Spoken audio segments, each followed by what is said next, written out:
Hello student, welcome to Dakshina e classroom. This is a CT2 advance paper 1 से हम लोग start करते हैं डिस्कशन। क्वेश्चन नंबर 41 देखिए। इस केस में बहुत सिंपल सा ये आइडिया है, क्या मेंशन किया गया है कि mineral consist of equimolar mixture of carbonate. यानी आपको कैसे प्रोसीड करना, आप जस्ट इंफॉर्मेशन को न्यूमेरिकल में कन्वर्ट करते जाओ। क्या दिया है, अब mineral consist of equimolar mixture of carbonate that is XCO3, ठीक है, as well as the YCO3, ये एज अ मिनरल्स के अंदर प्रेजेंट है, ठीक है। Some minerals they have mentioned. अब यहाँ पे metal X is present to the extent of 20% by the mass.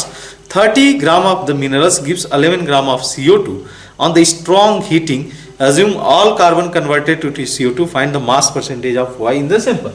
एक सिंपल सा आइडिया है कि जब आप इसको मिक्सचर को हीट करोगे तो CO2 गैस रिलीज होगा, ठीक है। अब CO2 का इन्होंने वेट दे रखा है दैट इज 11 ग्राम। अब यहाँ से number of moles of CO2 निकालना है, बहुत इजी है। Number of moles of CO2 that is equal to 11 divide by 44 that is equal to 1/4 moles, ठीक है।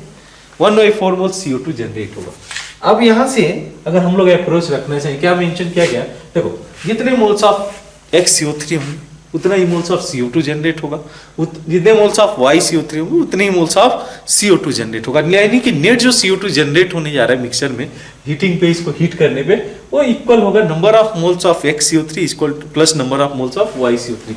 यानी कि एक एक्सप्रेशन ये निकल के आता है number of moles of CO2 equal to number of moles of XCO3 plus number of moles of YCO3। ये इंफॉर्मेशन निकल के आ जाता है, ठीक है। एक और इंफॉर्मेशन इन्होंने दे रखा है कि ये दोनों को हम लोगों ने इक्विमोलर मिक्सचर रखा है, यानी कि number of moles of XCO3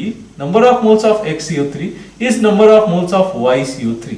अच्छा, इसको कितना निकाला गया, यहाँ पे 1/4 निकाला गया। इन दोनों एक्सप्रेशन को अगर यूज किया जाए, मान लो कि आपने इसको फर्स्ट कंसीडर किया, इसको सेकंड कंसीडर किया, यहां से अगर आइडिया निकाला जाए तो number of moles of XCO3 जो आएगा हमारे लिए that is equal to number of moles of YCO3, ये हो जाएगा 1/8, ठीक है। तो ये तो हम लोग जो गिवन इंफॉर्मेशन है उसको हम लोगों ने यहाँ पे दिखा दिया। अब देखिए यहाँ पे और क्या इंफॉर्मेशन दिया है कि जो मास है, मास ऑफ X, जैसे इन्होंने मेंशन किया mass of X in extent of 20%। अब अगर हम लोग 30 ग्राम मिनरल्स लेते हैं तो 30 ग्राम मिनरल्स का अगर 20% निकाला जाए लाइक दिस वन, ये आ जाएगा आपका 6 ग्राम। यानी कि आउट ऑफ 30 ग्राम 6 ग्राम केवल X एलिमेंट प्रेजेंट है, ठीक है। तो यहां से अब आइडिया देखो, सिंपल सा केस है, number of moles of CO3 आ गया, नंबर ऑफ मोल्स ऑफ, यहां से आइडिया लग जाएगा नंबर। अब जो है टोटल हमारे पास क्या बचता है, वेट ऑफ X, ठीक है, वेट ऑफ Y, ठीक है, weight of CO3 equal to how much, ये सभी का जो वेट होगा किसके बराबर होगा, that is equal to 30 gram. क्या इंफॉर्मेशन निकल गया है, तो weight of X equal to 6, weight of Y हम लोग को कैलकुलेट करना है, वेट ऑफ CO3 हम लोग कैलकुलेट कर सकते हैं क्या, कार्बोनेट, बिल्कुल। देखिए आपको दिया गया 1/4 मोल्स, तो नंबर ऑफ कार्बोनेट जो हो रहा है टोटल ये 1/4 मोल्स होगा। Number of moles of carbonate 1/4 into carbonate का अगर वेट आप कंसीडर कर लो, ठीक है, कितना हो जाएगा यहाँ पे 12 प्लस जो है आपका 40 है, ठीक है, यानी कि 60 हो जाएगा। ये रखा जा सकता है इक्वल टू 30। अब मैं इसको रखूं तो weight of Y equal to how much, 30 minus 6, और ये कितना हो जाएगा 4 1 एंड 5। तो यानी कि ये अगर मैं मेंशन करूं तो ये हो जाएगा 21। यहां से निकल के आएगा weight of Y equal to 9। Simple सी बात है, weight of X plus weight of Y plus weight of carbonate equal to 30।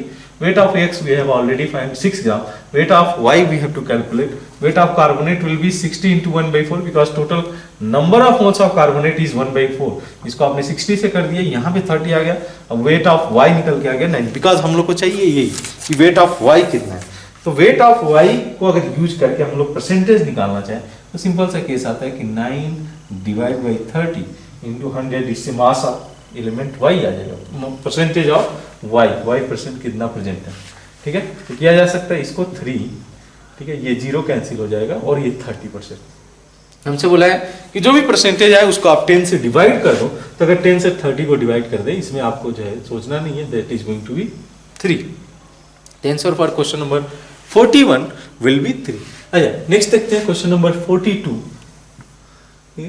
42 के अंदर मेंशन किया गया है कि इन होमोजेनस इक्विलिब्रियम, जिसमें कि 2A गैस कन्वर्ट हो रहा है, होमोजेनस मींस सभी के सभी सेम फेज में, देखो आप B गैस, A गैस और यहां से ये फॉर्म कर रहा है सी गैस, ठीक है। अब इसके साथ इंफॉर्मेशन क्या दे रखा है, इन्होंने रिलेशन दे रखा है कि log of Kp by Kc, log of Kp by Kc equal to -3, ठीक है। इसको मैं इधर लेते आता हूं, पूरे एक्सप्रेशन को ऐसे लिख देता हूं, 3RT सॉरी log RT, ठीक है, ये चीज है। अच्छा, Kp बाई Kc का एक्सप्रेशन क्या आ जाएगा, Kp by Kc equal to that is equal to RT for Q, ठीक है। अच्छा, ये एक्सप्रेशन अगर लिखा जाए तो Kp equal to Kc RT power 3, ये एक्सप्रेशन है। अच्छा, ये क्या होता है जो ऊपर में मेंशन किया गया, ये होता है del Ng, difference between gaseous product minus gaseous reactant, जो डिफरेंस आएगा वो है 3 के बराबर। अब इस एक्सप्रेशन में रखो डेल Ng किसके बराबर हो जाएगा, तो 1 तो हो गया इसके लिए, देन n/2 हो गया और ये -2 हो गया, दैट इज इक्वल टू 3, ठीक है। n/2 + 1 -2 that is equal to 3। यहां से इसको अगर आप सॉल्व करते, ठीक है, तो 3 + 1 4 हो जाएगा और n की वैल्यू हो जाएगी that is equal to 4 × 2 that is equal to 8। तो n की वैल्यू हो जाएगी इस केस में, क्लियर बात है। तो 42 के केस में आंसर हो जाएगा 8। नाउ 43 की बात करें तो 43 के केस में क्या है, ये solution 1 molar solution first of NaOH is mixed with 3 molar solution of NaOH to prepare 1.5 molar solution. Molar m is the molarity of the solution. तो यहाँ पे बिल्कुल सिंपल सा वे आना चाहिए आपका कि 1 मोलर सॉल्यूशन दिया गया है NaOH का, ठीक है, प्लस आपने लिया 1.5 मोलर सॉरी 3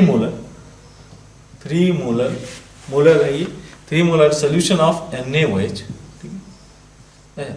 ये किस पे डिपेंड करता है, मोलर वेट बाई मींस मास आप लेते हो, number of moles per unit mass. तो यहाँ पे जस्ट एज्यूम करो कि मैं इसको जो मास इसका कंसीडर किया, इसको A कंसीडर किया या X आप ले लो, इसको मैंने X कंसीडर किया और इसको मैंने 1/x ले लिया, ठीक है।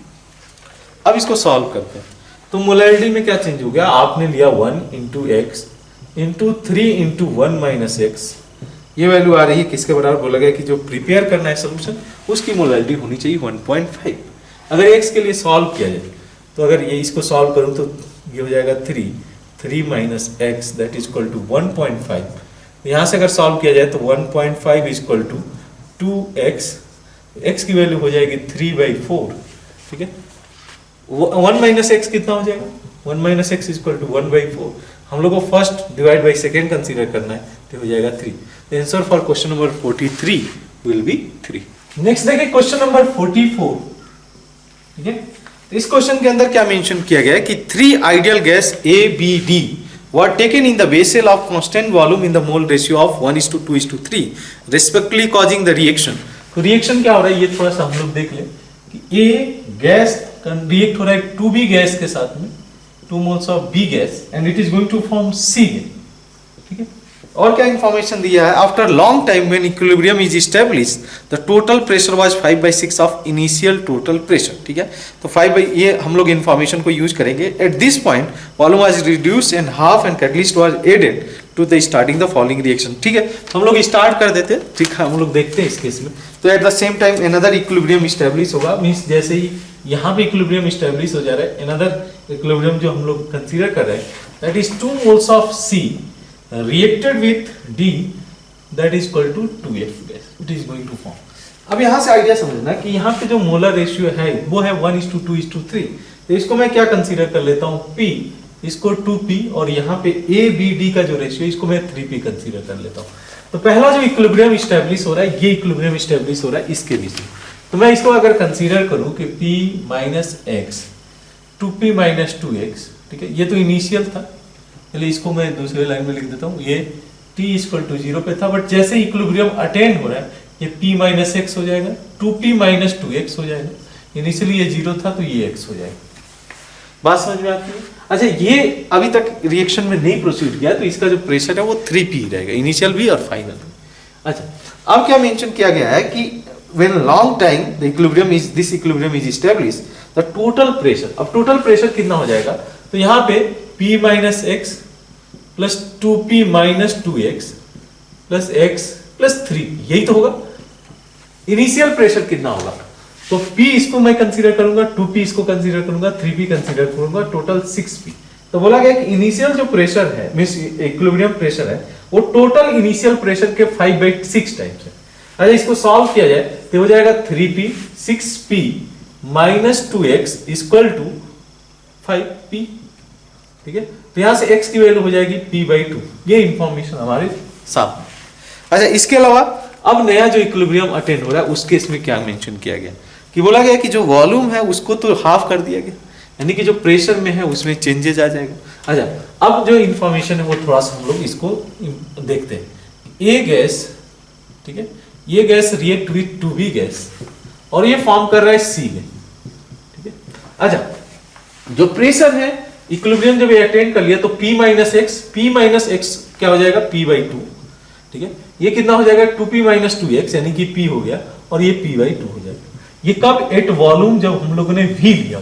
लेकिन बोला गया कि वॉल्यूम को आप जो है हाफ कर दे रहे हो, मतलब volume establish, volume was reduce to half. तो एट v/2 आप क्या देखोगे, जो प्रेशर होगा वो हो जाएगा यहाँ पे p, ये हो जाएगा 2p और ये हो जाएगा p। Correct. At the same time another equilibrium जो अटेंड हो रहा है वो है C का साथ D का रिएक्शन, 2C प्लस D, ये फॉर्म कर रहा है 2F। अब यहाँ पे इनिशियल जो प्रेशर था 3p था, at volume V, at volume v/2 पे क्या हो जाएगा इसका प्रेशर, ये हो जाएगा 6p। अब थोड़ा सा इसको हम लोग इक्विलिब्रियम को स्टेब्लिश करते हैं। अभी ये इक्विलिब्रियम, जो नया इक्विलिब्रियम स्टेब्लिश होगा, तो यहाँ से मान लो आपने a मोल एज्यूम किया कि इससे a मोल्स कंज्यूम हो रहा है। ठीक है, p माइनस a, ठीक है, यहाँ से 2p माइनस 2a और यहाँ पे p प्लस a, यही तो फॉर्म करेगा p plus a pressure initial, नया जो इक्विलिब्रियम अटेंड हो रहा है। अब केस ये है कि देखो, क्योंकि जो C फॉर्म कर रहा है ये फर्दर रिड्यूस हो रहा है, फर्दर रिएक्ट हो रहा है, तो p plus a minus 2b मैं ले लूं इसको, यहाँ पे भी 2b करना पड़ेगा, साइमल्टेनियस इक्विलिब्रियम है। और ये कितना फॉर्म कर लेगा, इसमें से b हटा दो और ये फॉर्म कर लेगा 2। ठीक है, तो जो नया इक्विलिब्रियम अटेंड हुआ है ये हमारे पास इंफॉर्मेशन आ गया। अब क्या क्या मेंशन किया हुआ है, देखो, अब इन दोनों जो भी इसमें मेंशन किया उसको यूज करते हैं। पहला मेंशन किया गया है if at new equilibrium moles of A and C are equal, तो मोल्स अगर इक्वल है तो प्रेशर भी इक्वल होगा। तो मैं ये लिख सकता हूं कि P minus A, right, partial pressure of A equal to partial pressure of C। That means P minus A equal to P plus A minus 2। Correct, यहां से P गेट कैंसिल और रिलेशन क्या आ जाएगा, A इक्वल टू B। ठीक है, एक तो ये पहला रिलेशन है। उसके अलावा अब जो है आपको कंसीडर क्या करना है, बोला गया कि जो इक्विलिब्रियम की वैल्यूज को हम लोग कंसीडर कर लेते हैं कि जो नया इक्विलिब्रियम होगा मींस Kp1, बिकॉज हम लोग को एक रिलेशन तो निकल गया A equal to B, another relation को यूज करना पड़ेगा आपको।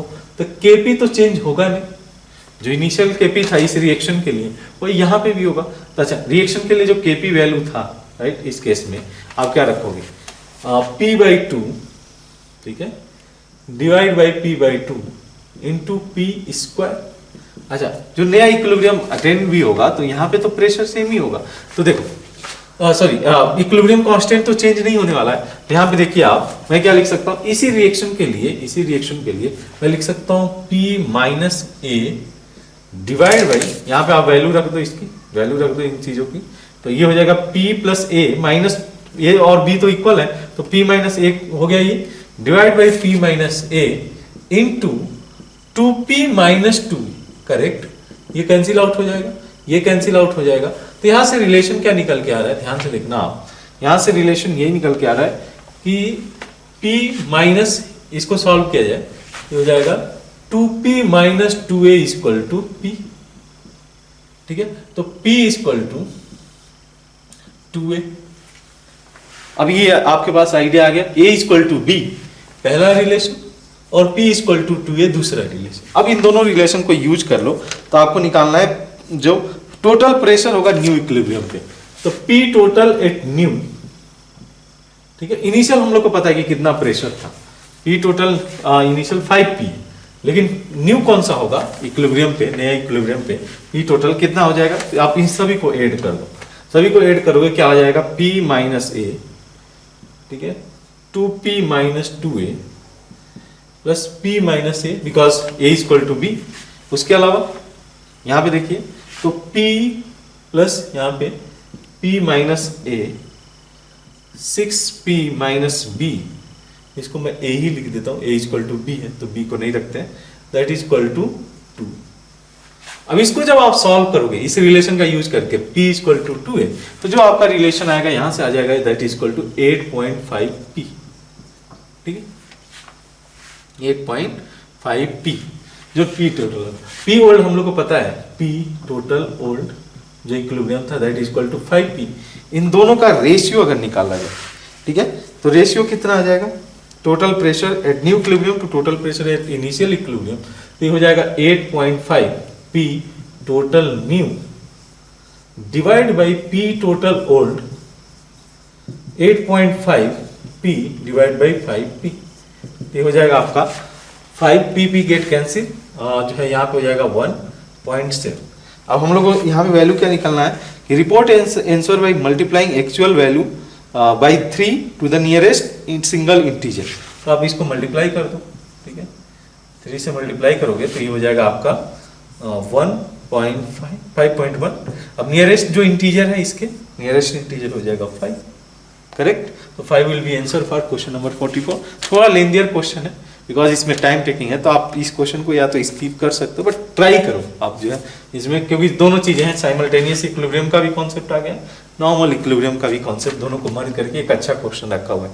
एक बार दोबारा खुद से भी ट्राई करोगे तो ये प्रॉब्लम बन जानी चाहिए, बट हमारा सिस्टमेटिक अप्रोच होना चाहिए। हाँ, क्या क्या मेंशन किया गया उस आइडिया को ही हम लोग फॉलो करके रिलेशन निकाल लें। ये दोनों रिलेशन हमारे लिए इंपॉर्टेंट है टू रीच दिस पर्टिकुलर जो है रिजल्ट। यहाँ पे जो P टोटल न्यू है, न्यू इक्विलिब्रियम पे जो टोटल प्रेशर है that is equal to 8.5p, इस पे पहुंचने के लिए आपको ये दोनों रिलेशन चाहिए हो।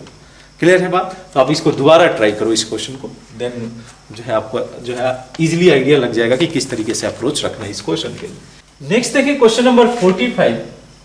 इस क्वेश्चन के अंदर क्या मेंशन किया गया है कि ये mister Santa has decode a number A B C D E F which where each alphabet is represented by a single digit. Suppose an orbital whose radial wave function they have represented है।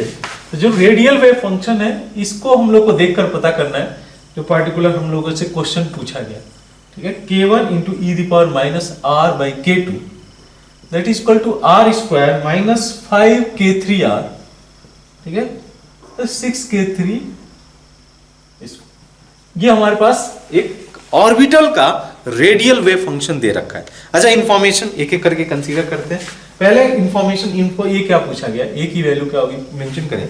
The value of n where n is the principal quantum number, ठीक है। तो value of n कैसे निकल के आएगा, देखो पहली बात इस वेव फंक्शन से पहचानना होगा कि ये जो वेव फंक्शन है यस ऑर्बिटल है, यानी कि एंगुलर वेव फंक्शन है या रेडियल वेव फंक्शन है, यस ऑर्बिटल है या pdf इसमें से कोई ऑर्बिटल है। कैसे पता चलेगा, तो मैं क्या करता हूं यहाँ पे साई जीरो को कंसीडर करता हूं, ओरिजिन पे वैल्यू जीरो हो रही है या नहीं जीरो हो रही है। देखो अगर जीरो रखा जाए तो ये नॉन जीरो होगा, ठीक है।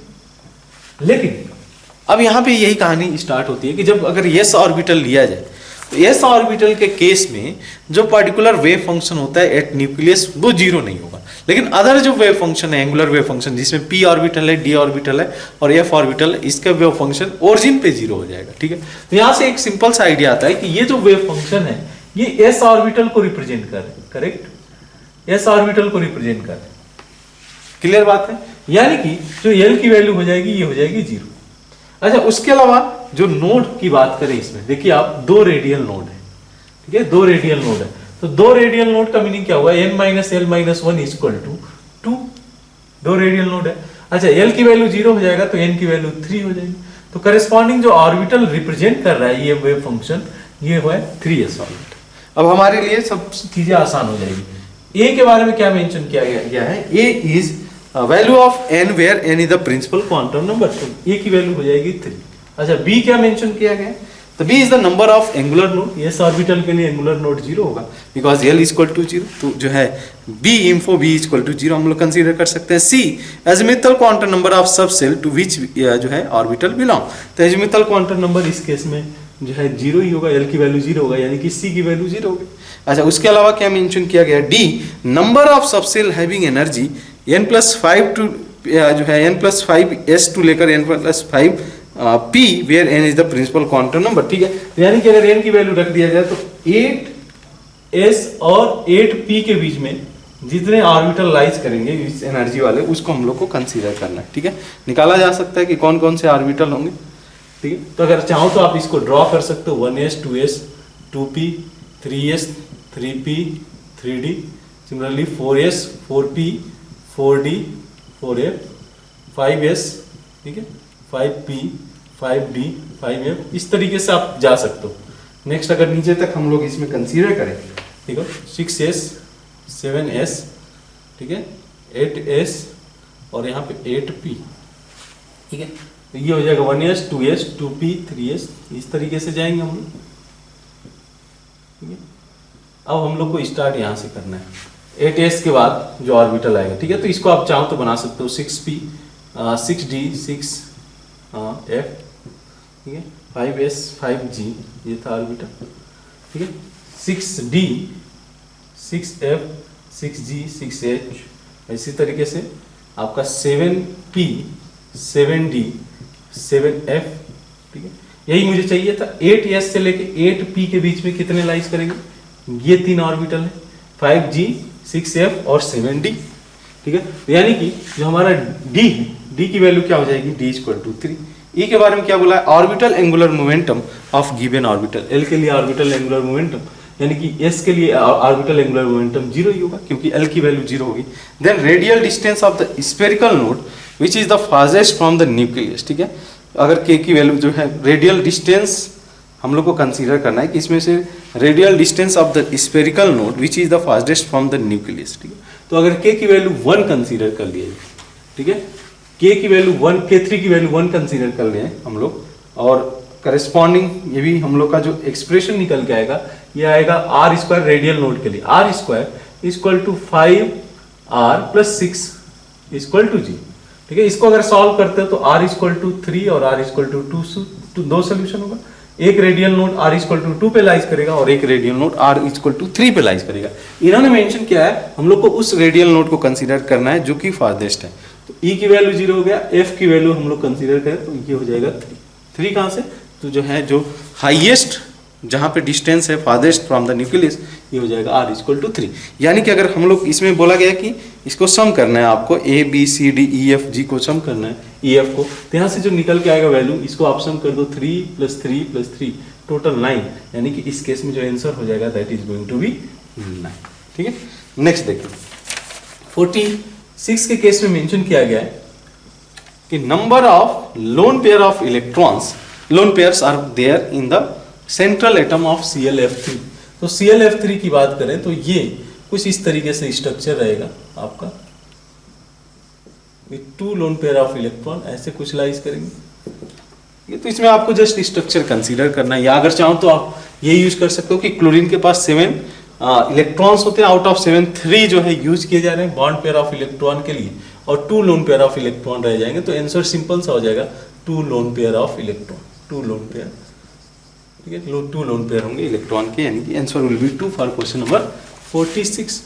इन the 47 they have mention how many of the following are planar, इसमें से कौन कौन से प्लेनार होंगे, ठीक है। अगर हम लोग कंसीडर करें XCF, ठीक है, ये भी लीनियर शेप रखेगा लाइक दिस, ऐसा कुछ होगा, लीनियर शेप इसका होगा, XGF2 का 2 लोन पेयर, यहाँ पे 2 लोन पेयर, ऐसा, ठीक है। तो this can be consider as the planar because linear है तो प्लेनार होगा ही। उसके अलावा ClF3 हम लोगों ने बनाया ही, तो ClF3 में भी ये प्लेन में ही लाइज करेगा, भले ये बेंड टी शेप होगा, लेकिन ये सभी के सभी तीनों एटम एक प्लेन में लाइज करें तो ये दोनों कंसीडर किए जा सकते हैं। H2O की बात करें, yes it is also planar, ठीक है, ये भी कंसीडर किया जा सकता है। XGF5 की बात करें तो यहाँ पे जो 5 क्लोरीन होते हैं ये पेंटागोनल बाइपिरामिडल इस तरीके से फॉर्म करते हैं, ठीक है, XGF5 माइनस, ठीक है, यहाँ पे माइनस आ जाएगा, ऐसा कुछ शेप होगा। This is also going to be planar. I3 minus की बात करें, ये भी लीनियर शेप रखेगा लाइक दिस, ऐसा कुछ होगा I3 माइनस, तो ये भी हो जाएगा, ये भी कंसीडर किया जा सकता है। अच्छा, इसके अलावा BCl3, यस sp2 हाइब्रिडाइज है, ये भी लीनियर हो जाएगा, BCl3 भी हो जाएगा। नेक्स्ट देखिए आपका दिया हुआ है BCl3 के अलावा ये भी कंसीडर कर रहे हैं हम लोग XGF4, यस XGF4 भी प्लेनार होगा, 2 lone pair of electron above the plane and below the plane lies करेंगे। उसके अलावा SF4 की बात करें, SF4 के केस में क्या हो जाएगा, इस तरीके से कोई शेप जाएगा, SF4 it is not linear, not planar. Sorry, PCL5 की बात करें, यस ये भी ट्राइगोनल बाई पिरामिडल होगा, ये प्लेनार नहीं हो सकता।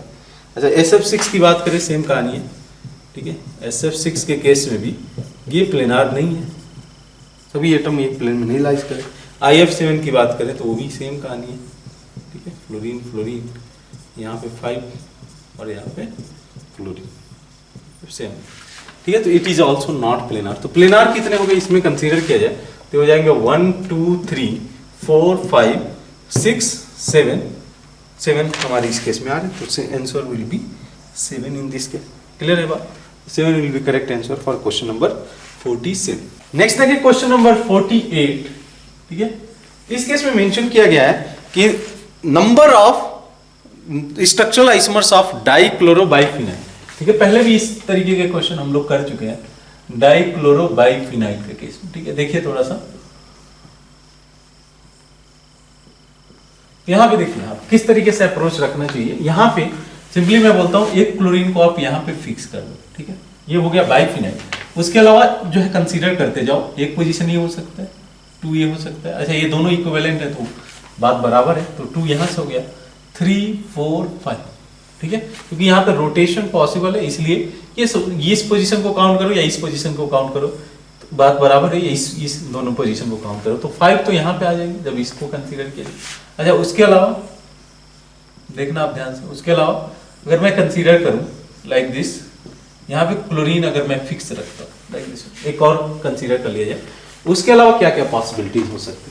तो यहाँ पे तो नहीं रखूंगा, अदरवाइज सेम स्ट्रक्चर आ जाएगा। इसको कंसीडर किया जा सकता है एक पोजीशन, इसको कंसीडर किया जा सकता है एक पोजीशन, इसको कंसीडर किया जा सकता है एक, ठीक है। उसके अलावा इन दोनों में से एक कोई पोजीशन कंसीडर कर सकते हैं, ठीक है। इन दोनों में से एक कोई पोजीशन कंसीडर कर सकते हैं, इसको नहीं लिया जा सकता बिकॉज अदर जो है इसमें से एक किसी को ले सकते हैं, सॉरी इसमें से एक किसी को ले सकते हैं। यहाँ पे जो ये स्ट्रक्चर ये नहीं कंसीडर किया जाएगा बिकॉज ऑलरेडी क्लोरीन आपने पुट किया हुआ है। तो 1 2 3 4 5 यहां से आ जाएगा, ठीक है। और कौन सा बाकी है तो देखो आप ये केस कंसीडर कर सकते हो, ठीक है। आप ड्रॉ करके भी देख सकते हो, अदरवाइज ये अप्रोच फॉलो कर सकते हो। अच्छा मैं ये क्लोरीन को यहाँ पे फिक्स कर देता हूँ। उसके अलावा क्या क्या पॉसिबिलिटीज हो सकती है, तो जो ऑलरेडी आपने ऑक्यूपाई कर रखा है वहां पे मत रखना, यहाँ नहीं रखा जा सकता है, यहाँ पे नहीं रख सकते हम लोग, यहाँ पे भी नहीं रख सकते, यहाँ पे रख सकते हैं। तो एक तो पॉसिबिलिटी यहाँ आ जाएगी, इन दोनों में से एक पोजीशन पे रखा जा सकता है, ठीक है। इन दोनों पोजीशन में अगर बात किया जाए तो नहीं रख सकते, यहाँ पे भी नहीं रख सकते, तो 2 यहाँ से आ जाएगी। तो total number of structural isomers जो होंगे इस केस में 5 + 5 + 2 टोटल 12 हो जाएंगे, ठीक है। टोटल 12 हो जाएंगे फॉर क्वेश्चन नंबर 48 के केस में। नाउ 49 अगर आप देखिए तो 49 के केस में क्या मेंशन किया गया है, in how many of the following triatomic molecules the linear molecules are where the hybridization of the central atom does not have the contribution from the d orbital। तो हाइब्रिडाइजेशन निकाले हम लोग BCl2 के case में 2 bond pair 0 lone pair, तो hybridisation will be s, ठीक है। Next N3- की बात करें तो N3- का अगर स्ट्रक्चर आप बनाओगे तो कुछ ऐसे जाएगा, पॉजिटिव नेगेटिव।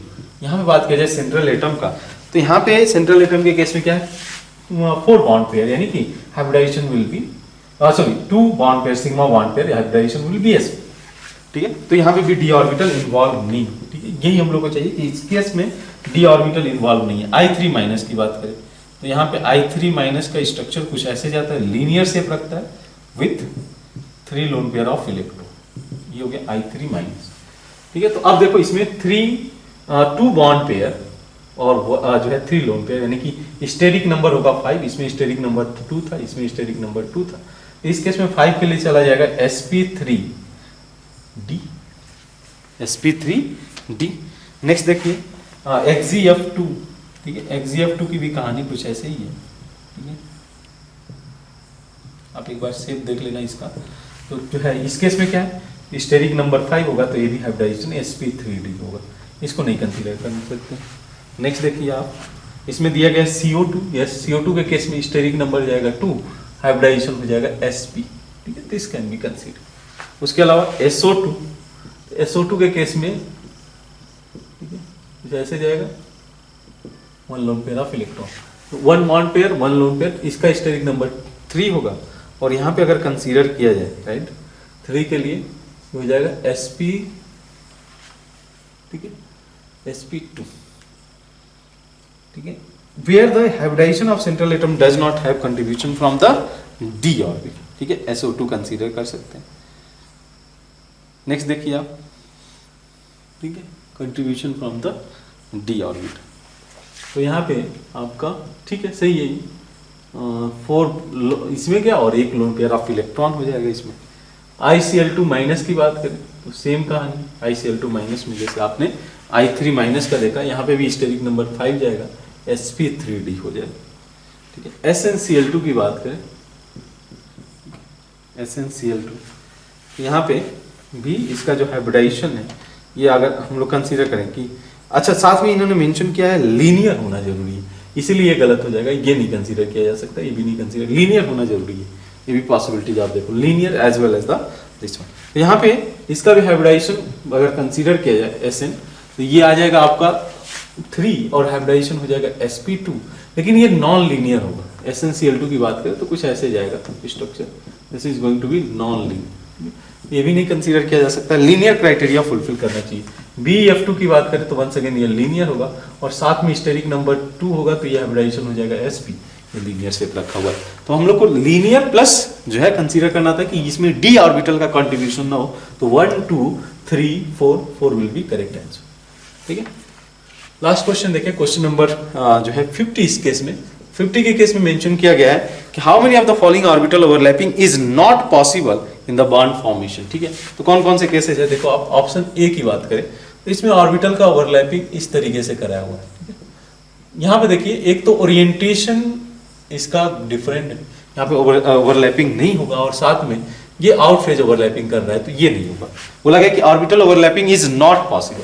सिमिलरली बी की बात करें तो बी के केस में कुछ इस तरीके से, ये रहा आपका पॉजिटिव जो है लोब्स और निगेटिव, यहाँ पे आपने पॉजिटिव के साथ, तो ये बॉन्ड का फॉर्मेशन नहीं करेगा, आउट फेज ओवरलैपिंग हो रहा है, this is also not possible. C की बात करें तो सी के केस में भी एस ऑर्बिटल लिया हुआ है। अच्छा, इस एस ऑर्बिटल को इन्होंने इस तरीके से पी ऑर्बिटल के साथ ओवरलैप कराया, this is also not going to give rise to bond formation, ठीक है।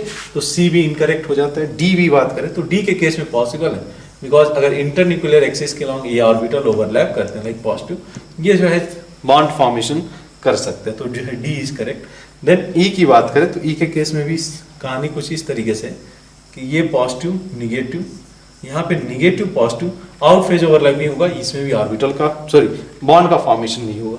तो एफ की बात कर लें, एफ के केस में भी सेम कहानी है, यहाँ पे ये रहा पॉजिटिव निगेटिव और ये कुछ इस तरीके से निगेटिव, यहाँ पॉजिटिव, ये भी आउट फेज ओवरलैपिंग होगा, ये जो है बॉन्ड फॉर्मेशन को नहीं करेगा। ये तो हम लोग को वो केसेस कंसीडर करना है जहाँ पे बॉन्ड फॉर्मेशन नहीं होगा।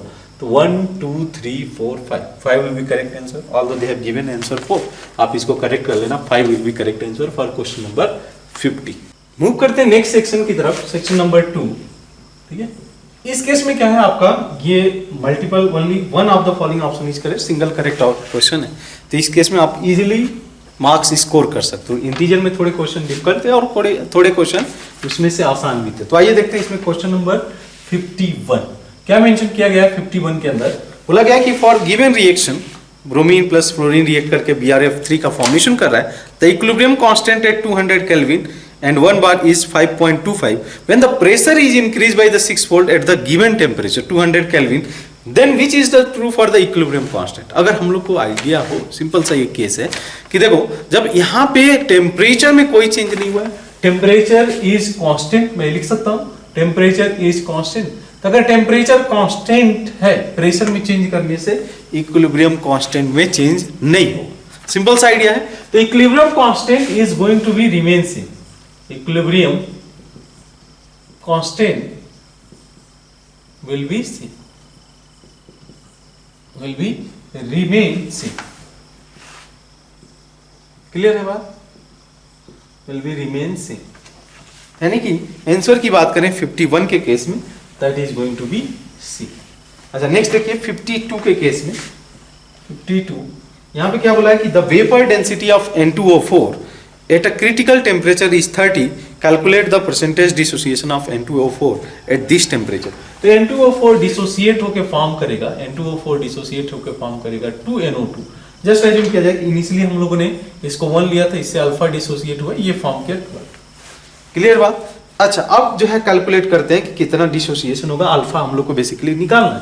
तो यहाँ पे हम लोग कंसीडर कर सकते हैं molar mass of N2O4 into 1 minus alpha plus molar mass of NO2 that is equal to 2 into 2 alpha divide by 1 plus alpha. अच्छा, ये मोलर मास कितना है हमारा इस केस में, दैट इज इक्वल टू 60। ठीक है, आप फॉर्मूला का भी यूज कर सकते हैं, बट मैं सिंपल से यहाँ पे जो है एवरेज मोलर मास ले लिया, जो कि हम लोग को वेपर डेंसिटी दिया था, उसका जस्ट मोलर मास हो जाएगा 60। जस्ट डबल कर दोगे तो मोलर मास हो जाएगा 60।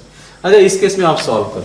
ठीक है, इसको क्या मैं लिख सकता हूँ, सिंपली इसको मैं लिख सकता हूँ molar mass of N2O4, because NO2 के साथ आप जब डबल करोगे तो N2O4 का ही मास आएगा और 1 माइनस अल्फा के साथ कैंसिल हो जाएगा, divide by 1 plus alpha that is equal to 60। ठीक है, N2O4 के साथ। अच्छा, मोलर मास ऑफ N2O4 कितना होगा, तो 64 plus 28 divide by how much, this much से 2 और ये 8 92, तो 92।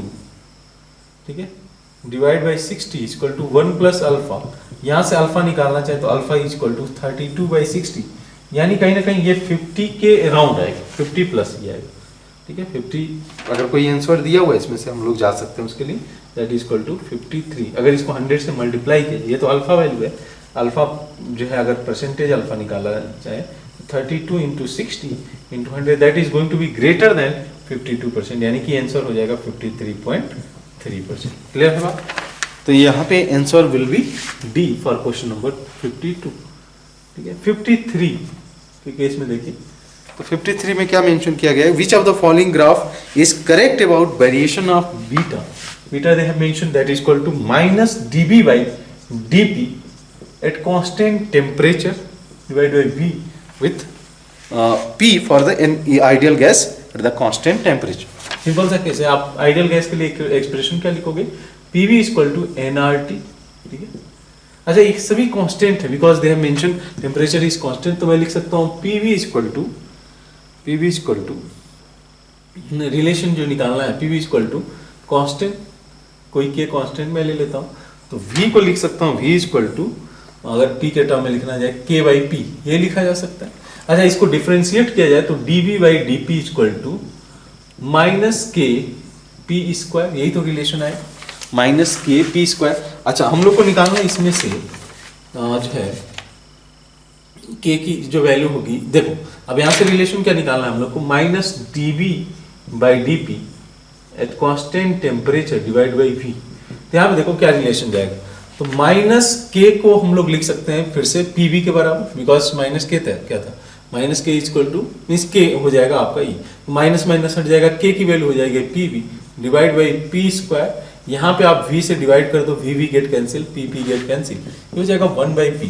तो इन दोनों में रिलेशन क्या होगा, कैसे समझा जाए, तो इसको मैं अगर y ले लूँ और इसको 1 बाई एक्स ले लूँ, तो यहाँ पे क्या हो जाएगा, x y equal to 1, that is actual rectangular hyperbola. कैसे रिलेशन होगा इसमें, तो एक्स और वाई में क्या रिलेशन होगा, मीन्स अगर बीटा इसको कंसीडर किया जाए, इसको पी कंसीडर किया जाए, तो ये इस तरीके से रेक्टेंगुलर हाइपरबोला का फॉर्मेशन करेगा। यानी कि अगर ऑप्शन देखा जाए तो इसमें से option A will be correct for question number 53। Now 54 के केस में क्या है, 54 में एक आसान सा प्रॉब्लम है, मेंशन किया गया है कि among the following select the correct statement regarding 3dxy। ठीक है, 3dxy ऑर्बिटल के रिगार्डिंग इसमें से कौन सा करेक्ट है, it has the 4 lobes and the 2 angular nodes. ठीक है, समझ लेते हैं इसको, तो dxy कैसा जाएगा कि अगर x और y इसको लिया गया तो हो जाएगा 3dxy लाइक दिस। अच्छा, इसमें समझना आप बात, इट हैज द 4 लोब्स, बिल्कुल 1 2 3 4 लोब्स हैं एंड 2 एंगुलर नोड। यस, यहाँ पे अगर देखा जाए y प्लेन और जो है ये प्लेन, ये एंगुलर नोड्स कहलाएंगे। ठीक है, और वैसे भी d के लिए जो l की वैल्यू होगी वो 2 होगी। Number of angular node is equal to जो है एजिमुथल क्वांटम नंबर, यानी कि 2 के बराबर। तो यहाँ पे it has the 4 lobes and the 2 angular node, that is option A is correct. Next means first is correct, मैं मेंशन कर सकता हूँ first is correct. Second, it has 4 lobes 1 angular node, incorrect. The angular momentum the orbital angular momentum of electron in the orbital is root, यहाँ पे orbital angular momentum कैसे आएगा, L into l plus one into H by two pi. L की value अगर मैं रखूँ यहाँ पे ये हो जाएगा 2 into 3 h by two pi, यानी कि root 6 h by two pi, यही जाएगा relation, root 6 h by two pi. It non degenerate with the d x square minus y square, नहीं, डी ऑर्बिटल जितने हैं they all the 5 orbitals is going to be degenerate, non degenerate नहीं होगा, यानी कि fourth is going to be incorrect. इसमें से जो स्टेटमेंट करेक्ट होगा फर्स्ट एंड थर्ड। ऑप्शन की बात करें तो 54 के लिए option B will be correct होगा, ठीक है। नेक्स्ट देखिए क्वेश्चन नंबर 55। इस केस में क्या मेंशन किया है, इन्होंने कंसीडर किया है दो इस तरीके से चैम्बर, ठीक है। एक में मेंशन किया है प्रेशर जो है 6 atm है और टेम्परेचर 300 केल्विन, करेक्ट। इसको इन्होंने कनेक्ट किया हुआ है थ्रू द वैक्यूम, ठीक है, वैक्यूम से कनेक्ट किया हुआ है और यहाँ पे इन्होंने वाल्व लगा रखा है। मेंशन क्या किया गया, in given arrangement temperature is maintain constant in knob is open, इस नॉब को इन्होंने ओपन कर दिया। ये वैक्यूम था जिसका वॉल्यूम है 2 लीटर, इसका वॉल्यूम है 1 लीटर, ठीक है। तो टेम्परेचर कांस्टेंट रहा, आइडियल गैस है, after the ideal gas spread in the second chamber also the pressure will be, यहाँ पे सिंपल सा केस है, आप लगा दो P1 V1 equal to P2 V2, ठीक है। अच्छा P1 V1 में क्या हो जाएगा, P1 हो जाएगा आपका 6 और V1 हो जाएगा 1, यहाँ पे P2 निकालना है और V2 क्या हो जाएगा 2, यानी कि जो P2 की सॉरी यहाँ पे आप गलती कर सकते हो, V2 क्या हो जाएगा, बिकॉज ये जैसे ही ओपन करेंगे टोटल वॉल्यूम काउंट किया जाएगा, यहाँ पे टोटल वॉल्यूम हो जाएगा 2 + 1, 2 + 1 क्यों, वॉल्यूम इस वाले चेंबर का, वॉल्यूम इस वाले चेंबर का, टोटल सम हो जाएगा 2 + 1 3, यानी कि P2 की वैल्यू हो जाएगी that is equal to 280, correct. 2 atm की बात करें तो option B will be correct. Now 56 question number 56 के अंदर they have mention which of the following is correct decreasing order of जो है बॉन्ड ऑर्डर ऑफ SiO, ठीक है। बॉन्ड ऑर्डर निकालते हैं, SiO4 की बात करें तो कुछ इस तरीके से स्ट्रक्चर जाएगा, क्या होगा बॉन्ड ऑर्डर इसमें देख लो आप, यहाँ पे सिंपली बॉन्ड ऑर्डर हो जाएगा 1, ठीक है। नेक्स्ट देखिए PO3 PO4 3 माइनस, यहाँ पे बॉन्ड ऑर्डर की बात करें तो हो जाएगा 4/3 दैट इज इक्वल टू 4/3 रखते हैं, ठीक है, कोई दिक्कत नहीं, हम लोग कंसीडर कर लेंगे 1.33। नेक्स्ट देख लीजिए SF4, ठीक है, SF4 2 माइनस, यहाँ पे कितना हो जाएगा number of bonds divide by number of surrounding atom, तो बॉन्ड ऑर्डर हो जाएगा इस केस में 6/4 दैट इज इक्वल टू 1.5, ठीक है। नेक्स्ट है जो है आपका ClO4, इस केस में भी आसान हो जाएगा, ये टोटल बॉन्ड हो गए 7 और बॉन्ड जो है सराउंडिंग एटम हो जाएंगे 4, तो जो है ये हो जाएगा आपका 1.7, ठीक है 7, इस तरीके है इंक्रीज कर रहा है, बॉन्ड ऑर्डर इंक्रीज कर रहा है, तो यहाँ पे सिंपल सा ऑर्डर चला जाएगा कि सबसे ज्यादा इसका ClO4 माइनस का, देन SO4 माइनस का, देन PO3 माइनस का, देन SiO4 माइनस का, तो इस केस में option A will be correct हो जाएगा, simply option A will be correct, ठीक है। नेक्स्ट देखिए 57, ठीक है। In question number 57 the correct order of radii, तो यहाँ पे हम लोग को पता है कि जब हम लोग कंसीडर करें कि जैसे जैसे चार्ज निगेटिव चार्ज बनेगा, negative charge on atom increases, radii is also going to increase, ठीक है। तो यहाँ पे सिंपल सा जो हम लोग को स्टक करना चाहिए, N3 माइनस पे 3 निगेटिव चार्ज है, इसका ज्यादा होगा radii compare to O2 minus से compare to F, because number of electrons जैसे इंक्रीज करेंगे रेडियस इंक्रीज करेगा, यानी सिंपली आप देख सकते हो कि जिसमें निगेटिव चार्ज ज्यादा होगा उसका रेडियाई भी ज्यादा होगा। N3 minus greater than O2 minus is greater than F minus, यानी कि option B will be correct for question number 57। अच्छा 58 की बात करें तो 58 के केस में बोला गया कि number of degenerate orbital in the second excited state of hydrogen atom, ठीक है। तो हाइड्रोजन एटम के केस में क्या मेंशन किया जाएगा, हाइड्रोजन अगर एटम कंसीडर किया जाए तो बोलते हैं कि for the single electron system the energy of orbital will only depend on the n value, not n+l rule, यहाँ पे n+l रूल नहीं अप्लाई करेंगे, तो 1s ये हो गया, देन 2s 2p ये ग्राउंड स्टेट हो गया, ये फर्स्ट एक्साइटेड स्टेट माना जाएगा, और सेकेंड एक्साइटेड स्टेट हो जाएगा 3s 3p एंड 3d, ठीक है, ये चीज हो जाएगा। अच्छा, नंबर ऑफ इसमें डीजेनरेट ऑर्बिटल पूछा गया आपसे। यहाँ पे देखो 3s में तो एक ऑर्बिटल होगा, 3p के अंदर 3 ऑर्बिटल होंगे, 3px 3py 3pz, इसमें 5 ऑर्बिटल होंगे।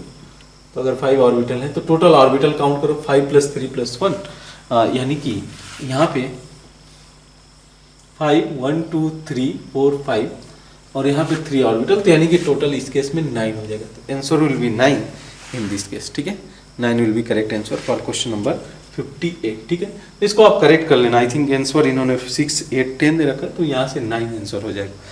क्लियर बात। नाउ 59 के केस में,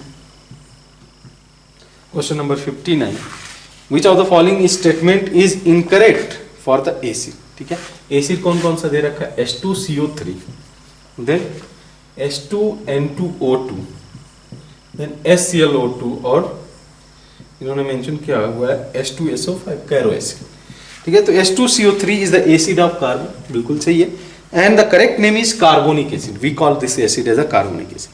correct name of H2N2O2 is hyponitrous acid. इसका जो एसिड का नाम होगा हाइपोनाइट्रस एसिड, करेक्ट है ये भी। HClO4 is the chloric acid of chlorine, नहीं, HClO4 को बोलते हैं हम लोग पर chloric acid of the chlorine, यानी कि सी स्टेटमेंट इज इनकरेक्ट। उसके अलावा क्या मेंशन किया गया? H2SO5 is Cairo acid, correct. इसको हम लोग बोलते हैं कैरोज एसिड। ठीक है, इसको बोला जाता है कैरोज एसिड। बेसिसिटी ऑफ H2CO3, अगर स्ट्रक्चर की बात करें H2CO3, ये होगा H2CO3, इसकी बेसिसिटी हो जाएगी 2, बेसिसिटी इज इक्वल टू 2, तो सही है। नेक्स्ट देखिए क्वेश्चन नंबर 60, क्या मेंशन किया गया? In which of the following molecules ion the central atom is sp2 hybridized. ठीक है, तो BF3, ठीक है, this is basically sp2 hybridized one, 3 bond pair, 0 lone pair. Next NO2 minus, ठीक है, इस स्ट्रक्चर की बात करें तो ये कुछ ऐसे जाएगा, NO2 माइनस का एक लोन पेयर, 2 लोन, एक लोन पेयर ऑफ इलेक्ट्रॉन आ जाएगा, तो this is also going to be sp2 hybridized, correct. Next NH2 minus, ठीक है, इसके पास में 2 लोन पेयर 2 बॉन्ड पेयर, ये हो जाएगा sp3 हाइब्रिडाइज्ड। H2O की बात करें तो 2 बॉन्ड पेयर और 2 lone pair of electron, that is going to be sp3 hybridized. हमसे पूछा गया था कि in which case the central atom is sp2 hybridized, basically sp3 means BF3 and आपका NO2 माइनस, यानी कि ऑप्शन अगर देखा जाए तो option D will be correct for question number 60। ठीक है, तो ये रहा हम लोग का पेपर 1। आई होप कि आपने अच्छे से किया होगा, बिकॉज यहाँ पे जो सिंगल करेक्ट है वो इजी है, कुछ हमारे जो न्यूमेरिकल वाले क्वेश्चन थे वो डिफिकल्ट थे, थोड़ा सा लेंदियर थे, डिफिकल्ट नहीं बोलूंगा, लेंदियर थे, लेकिन ओवरऑल पेपर ये करने लायक था, इजी था। हम लोग जो है नेक्स्ट डिस्कशन पेपर 2 के साथ करेंगे, तो जो है आप जो है देखो कि कहाँ पे आपने मिस्टेक किया हुआ है, उसको दोबारा आप जो है चेक करके ट्राई करके जो है एक बार रेक्टिफाई करते जाओ। ठीक है, तो मिलते हैं हम लोग पेपर 2 के साथ में।